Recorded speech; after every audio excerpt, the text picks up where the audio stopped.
Hey everyone, welcome back to the channel. Now, what does the mass airflow sensor, or MAF sensor, even do?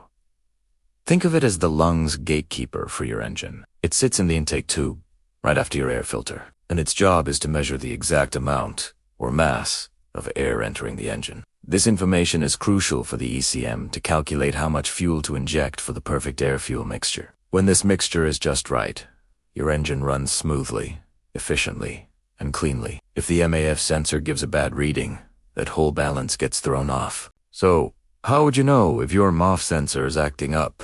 Besides the check engine light, you might notice some pretty obvious symptoms. Your engine could run rough at idle, or it might hesitate and stumble when you try to accelerate. You might also experience a noticeable drop in fuel economy because the engine isn't getting the right fuel mixture. In some cases, your car might have trouble starting, or it could even stall out completely, especially when you come to a stop. Black smoke from the exhaust is another classic sign, indicating the engine is running too rich, meaning too much fuel and not enough air. Okay, let's talk about the common culprits behind a P0101 code.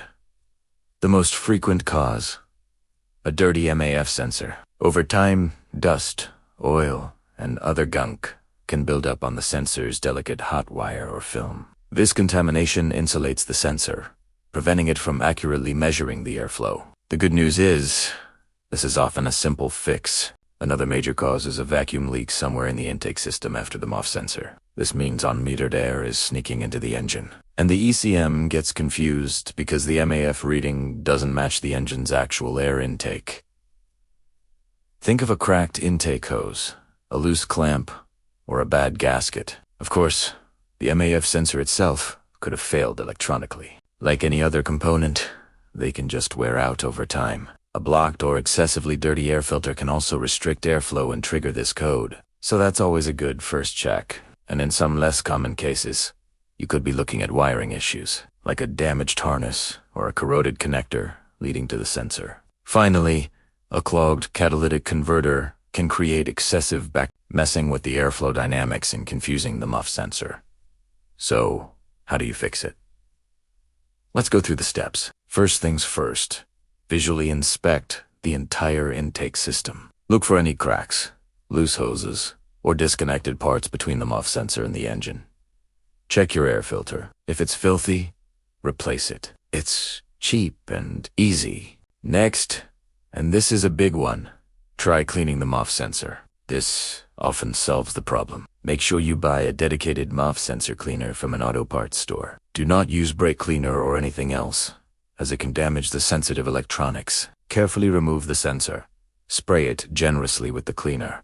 Let it air dry completely, and then reinstall it. If cleaning doesn't work, you'll want to check for vacuum leaks more thoroughly. A smoke test is the professional way to do this, where a machine pumps smoke into the intake, and you can see exactly where it's leaking from. You can also carefully listen for hissing sounds around the engine bay. If you've done all that, and the code persists, it might be time to test the sensor's wiring with a multimeter, or even consider replacing the sensor itself. When you replace it, I always recommend using a high-quality OEM or reputable aftermarket brand. Cheaper sensors can often be unreliable and cause more headaches down the road. After any repair, be sure to clear the codes with a scan tool and take the car for a drive to see if the light stays off. And that's a wrap on the P0101 code. It can seem intimidating, but with a logical approach, it's usually a very manageable fix. Start with the simplest and cheapest things first, like checking the air filter